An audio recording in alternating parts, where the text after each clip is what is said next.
ဒီနေ့ကချီထိုးနီးအခြေခံလေးလာပြပေးပါမယ်အခုမှချီစထိုးမဲ့တူတဲ့အတွက်ပါ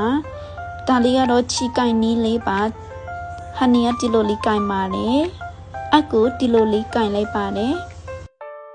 ပထမဆုံးချီစထိုးဖို့ဖုတ်မီအရင်လောက်ရပါမယ်ဖုတ်မီကြည့်ဖို့အတွက်ဒီကွင်းရှင်လေးပေါ့နော်ဒီကွင်းလေးလို့ဖြစ်အောင်လုပ်ပြီးအောင်မှအကူအထဲထည့်ပြီးတော့ချီကိုဆွဲထုတ်ပါမယ်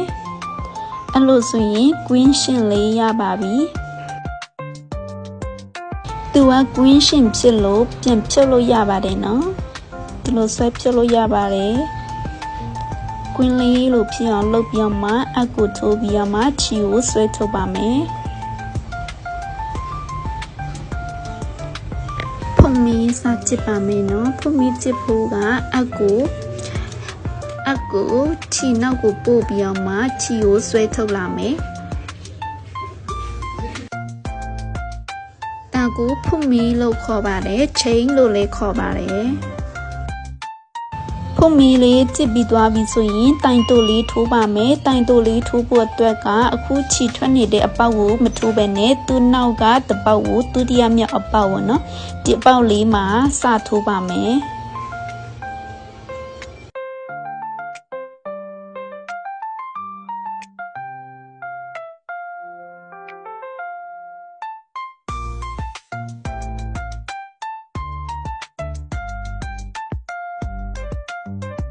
အပေါက်လေးကိုထိုးထဲမဲ့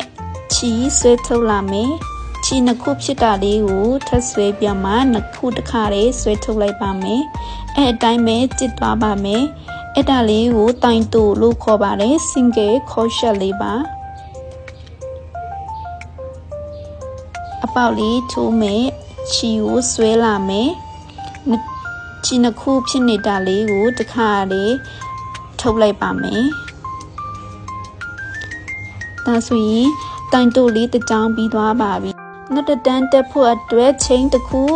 လုပ်ပါမယ်ဖုတ်မီတစ်ခါချစ်ပါမယ်ပေါ့နော်ပြီးတော့လဲလိုက်ပြီးတော့မှပထမဆုံးအပေါ်ကနေကြည့်ဝီပုံစံလေးပေါ်နေလိမ့်မယ်ဝီပုံစံလေးပါအဲ့နှစ်ခုလုံးကိုအထိုးထည့်ပြီးမှချီကိုပြန်ဆွဲထုတ်မယ်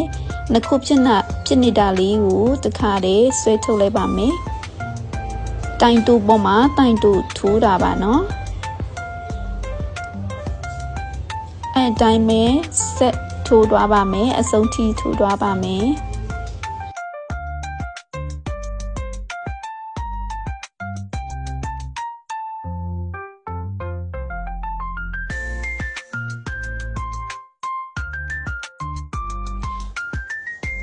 ဒါဆိုရင်နှစ်ချောင်းပြီးသွားပြီပေါ့နော်တိုင်တူလေးနှစ်ချောင်းပြီးသွားပါပြီ